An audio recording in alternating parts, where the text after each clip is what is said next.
Hello, I'm Alan Furstenberg, And I'm Mark Tucker, and we are Two Voice Devs. Two Voice Devs. How's it been going, Mark? What have you been up to recently? Oh, things are going fine. It's a lot going on. I've got projects at work that are kind of smattered across various industries, healthcare, food service, um, I guess home healthcare Always fun stuff. type of stuff. So that's kind of interesting. And looking at using like partnering with other developers of tools or like systems to help develop things like Voicify, for example, is one of those that I'm learning some stuff and been able to play around with that this week. But Cool. Kind of my big side project over the last few weeks has been working with Steve over at Dabble Labs. We talked about a series I had done a while ago on APL, and we thought it would be a good idea just to do one video for each of the basic components or concepts. So we've got a number of videos that I've done on that, on containers and frame control and text, data binding, images, vector graphics. So just taking each of those things and talking about it. It's not a super deep dive, but it's a little bit more than just a quick 5 minutes. Usually, 10-15 minutes. They've been fantastic episodes. I've heard a lot of people talking about them as well. So good. Hopefully that positive feedback's getting back to you by other channels as well. Yeah, it has been. It's been fun. In some cases, I'm taking what I know a little bit about and learning some more in time to do the videos, but it's a good process. Well, actually. I mean, that's always the Yep. how it goes. It's learn it, do it, teach it. That's the normal evolution of things. So no, fantastic. Yeah, how about you? I did notice you mentioned something on social media about a 5-year anniversary. What's that about? So recently it was so the Google Assistant celebrated its 5th anniversary a couple of weeks back, and which meant that the Google Home was released shortly afterwards. I had, of course, gone out and gotten one the day it was released and started playing with it. And there wasn't much for a developer could do with it then, but right. IFTTT was available for it. So I started fiddling and seeing just how far I could push some of the boundaries with its IFTTT integration. That's if this then that, right? If this then that, yeah. So integration platform where you can kind of connect things. If you receive a tweet, then you can do something else. It's kind of like connecting. It's like a glue. Yeah, and that's kind of connecting different things together. If you get a tweet, then send out an email. If your security camera detects something, then send you a tweet. Send you a message or send you a page. Yep. And there are all sorts of. Basically, these two modules are specific for particular platforms, but there are tons of them. Yeah, and there's like triggers and there's actions, right? Yeah. So if this trigger happens, then do this action. Right. And they had provided some very basic stuff for the assistant. Okay. So if a person says something like this, which may include parameters, then do something. So, I could say to the assistant, hey, G, hello. And that would send me a page or send out some email. Okay. Or I could, hey, G, say hello to Dad. And it would pick up the parameter Dad and use that from my contact list in my email and send it out. One of the actions that they have, though, is a very generic REST interface type thing. So you can just call any website with a bunch of parameters, including the parameters that you get from the previous one. Okay. So I started fiddling with this. And since I knew I was going to be doing a presentation about what the Google Assistant was and how programmers could use it maybe someday, I hooked it up to my slide deck. So a week later, when I did the presentation, week and a half later, when I did the presentation, I was saying things like, hey, G, go to the next slide. And my slide behind me would change. And, the assistant would say back, okay, there you go. And every time it would just say, okay, there you go. And then a week after that, I attended the GDE Summit, where in an absolutely packed room full of GDEs, they introduced us to Actions on Google programming. Oh, okay. And just a few days later, I actually started writing using the real toolkit that was being made available. But it's kind of funny that notion of being able to use my voice to change my slides as part of my presentation really quickly became one of my shticks. Mm-hmm. I quickly abandoned the IFTTT because all it could say was, okay, there you go. It wasn't dynamic in any way. Yeah. So I wrote an action that read its data from a spreadsheet about what it should say back after each slide, and then use the same API to control the slide that I was using from I think it's slides.com. Okay. Has an API of its own that you can control what you're presenting. Nice. So I would say advance to the, hey G, advance to the next slide.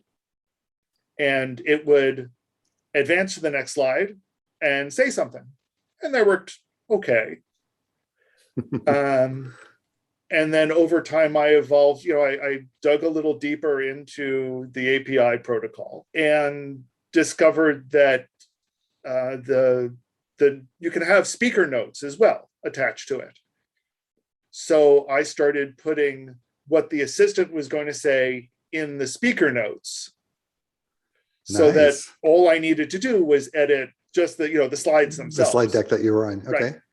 Right. And I've been using that kind of a system now for about 5 years now. Very nice. And it's pretty wild. It starts getting so that there I go having a conversation with my assistant. Just controlling things that are kind of outside of the conversation that you are having with the device. There's other things that are controlling, some would call that a multimodal experience, right? You're having a conversation with the device and it's controlling a screen. Exactly. No, it's very much a multimodal device, a multimodal interaction.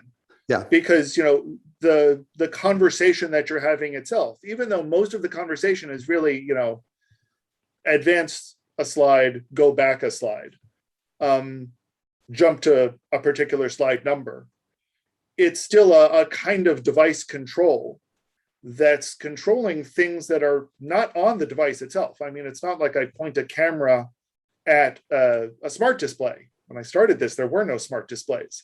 Yes. It was, changing a field somewhere, and other things detected that field change and made the slides change. Yeah, I still think in some ways, like once they came out with the screen devices, I've always thought that it's weird that like an Echo Show device doesn't have an HDMI where it can control a screen. Right. And you could just, plug it in. You could talk, because you could, have it go to a specific screen. You could have it go to, answer questions, just project what you want up onto this other screen. No, definitely. One of the interesting things was that in the teaser video that Google made for the assistant, one of the features that they showed was somebody talking with the assistant and then saying, show that to me on the screen. And it would, the web page that they were asking about would come up on the display next to them. And that's the sort of thing that seems like it should be technically feasible. I mean, it's a Chromecast was what's there. Yeah. And yet that feature never got released. Yeah, that is interesting. So the technology behind the scenes was really just, create whatever tool you're using to create the Action on Google, which was at the, after the, first implementation after IFTTT was Dialogflow, right? It was the first implementation was in Dialogflow, although I pretty quickly evolved out of that into multivocal. but the kind of underlying principle was the same. When an intent got triggered, it would trigger a handler. And what that handler did was update a value in a Firebase database. Okay. One of the cool things about Firebase, and this is part of the reason I love Firebase, is that you can create a web page that has a JavaScript method called every time a field in that database gets updated. So okay. it's kind of actively listening, Mhm. but it's just a callback function on the JavaScript side. So it's that interaction of updating Firebase, which triggers the web page to change, Right. To advance to the next slide. Yep. Okay. So it has the slides embedded in that web page, and then the web page advances using the slides API. Okay. That's interesting. So I've done like two different implementations of that same PowerPoint or that like slide presentation. The first one I did was actually a plugin for PowerPoint itself, but PowerPoint only gives you very limited. You have a lot richer add-on model available for like Word or Excel than you do for PowerPoint. You don't have all that much. You can go to the next slide. There's not a lot that you can do, but I ended up creating this plugin, and what happened is that it would generate, behind the scenes, it would use PubNub. So that was the mechanism of communicating between the Alexa skill and the add-on was PubNub. And so when you first started, you could configure and you would tell the Alexa skill like a certain number that would be shown in the plugin. So that in essence, that's how it's using the same token in essence. Yeah. On both ends of the communication. So the PubNub, connects, the messages are going back and forth. So that worked okay, but there wasn't really a lot that would work with that. So later I created a Chrome extension. I was going to say I've seen other people do the same sorts of things with Chrome extensions. Yeah, so the same type of thing behind the scenes. It's still using PubNub to do that communication. But what was interesting is that you could define like basically a list of URLs and give it names inside of the Chrome extension, and that would get saved. And so then when you said the word, all it does is would like send what that slot value was to the Chrome extension. And then it would determine if it was one of those things on the list that it could handle. And then it would just refresh the browser, direct the browser to that URL. So then you actually had, it's kind of like, instead of just having this be for slides, kind of like the world was your oyster. You could go to any web page based on, and you could group them together into like, this is a presentation. So here are the 10 things that I care about. And then, over time you could, conceptually, I never did implement this, but say, okay, this is another, group of things that you could go to. So depending on which presentation you were giving, you could, you could activate it. One of the things I always, thought about doing and never implemented was being able to set up keywords so that I'd be able to say, go to the slide about dialogue flow, and it would know which one that was and go directly to that slide. Yeah. And that was kind of like more the style. The second one was, I was working on with somebody who wanted this functionality, and they were more of that type of presenter. They would present some stuff, they'd talk about it. They might change around the order of things, but they're like, oh, I really want to now show the financial diagram or something like that. And so they could say that, and then that would show up on the screen. And what was kind of fun too is that, conceptually what you could do, and we never really did it, but if everybody in the audience had their browser opened and also had this plugin and used the same code, then in essence, their screens would change at the same time as everybody else's, and you could see right where they were. That was one of the cool things about doing it this way, is that I could do the same thing without having to have a Chrome extension. Yeah, I could just point people at the web page. And since it was now listening to the Firebase database, it would get the event and it would flip the page as well. Yeah, so it would just be going to the web Right. page as opposed to having to have this Chrome extension Right. installed. Yeah, It, I it like also that. it also meant that, what I would do when I'm displaying is I would, plug it into my laptop, and I'd have one window, showing to the public, but I'd have another window that I would be able to look at that was showing just the speaker notes version of the slide. Oh, very nice. So, and again, when I told it to advance, it would flip that one as well. Oh, see, that's nice. I, I would like to see more of that type of thing going on where, you could be working on something like save that till later, or put this file this in this bucket, or something like this, so that you could.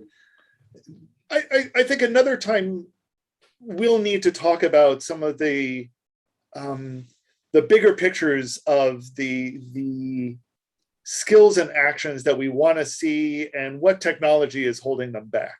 Because I have projects out there that I want to push forward, but some of them are more challenging than others. Yeah. But I think there's a lot that we can be doing beyond the stuff that we are, beyond what Dana likes to call weather, entertainment, and games. So the wet skills and actions, as opposed to the all the other ones, right? Right. I think certainly there's more that we can, that can be done with this sort of concept.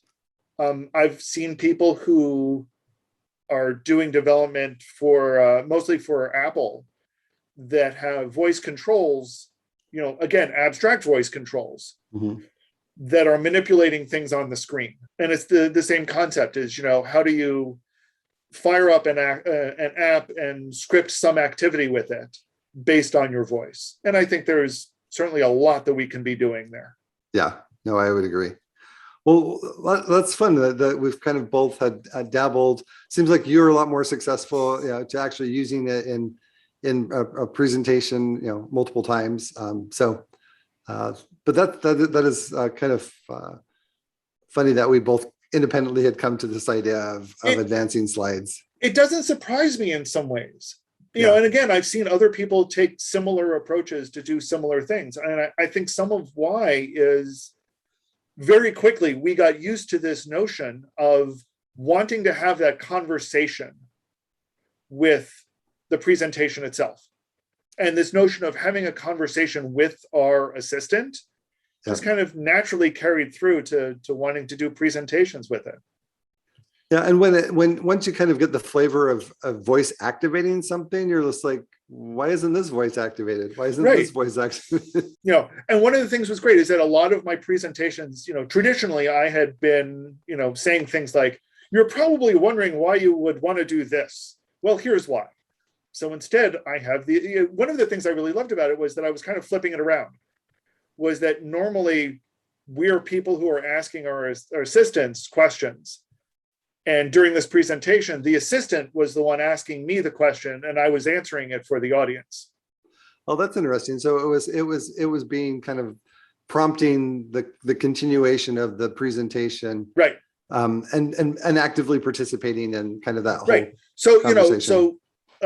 One of the examples that was on almost all of my early slide decks would be, it would say something like, well, that's really interesting, but what's my role in all of this? And I would say, so the Google Assistant, helps you do this, this, and this. Nice. Okay, that makes sense. But what do you developers do?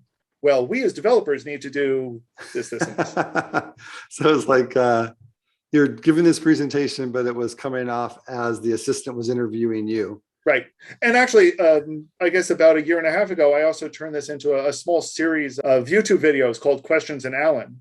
Yeah, I like those. Which had the same format. It was, the assistant asking a question and me answering technical questions about it. Yeah, maybe I should do that again one of these days. Get back into those. Because I've got plenty of time. Yeah. With all that extra time that you have. So it's fun going back and thinking about those early days of developing. Yeah. So 5 years that the Google Assistant's been out. This Saturday is 7 years for Alexa. 7 years for Alexa, and Alexa's having its birthday as well. Yeah, and there's supposed to be something that if you wish Alexa, happy birthday on Saturday. Something special is supposed to happen. I don't know what that is. By the time this airs, we'll find out what it is. Yeah, we'll know. So we'll have discovered what the secret was and if it was all hype or not. So yeah, and I think as we've got our year-end episode coming up. I think that'll be a good time for us to look back and look forward again, like we did last year. See what yeah, let's do that. I think that's see a how far good we've idea. come and where we're going. So Yeah. folks can look forward to that. And in the meantime, they should tune in and watch your APL presentations. And of course, join us next week on Two Voice Devs. Two Voice Devs. Thanks, Alan. Thanks, Mark. Have a good week. You too. And take care, everybody.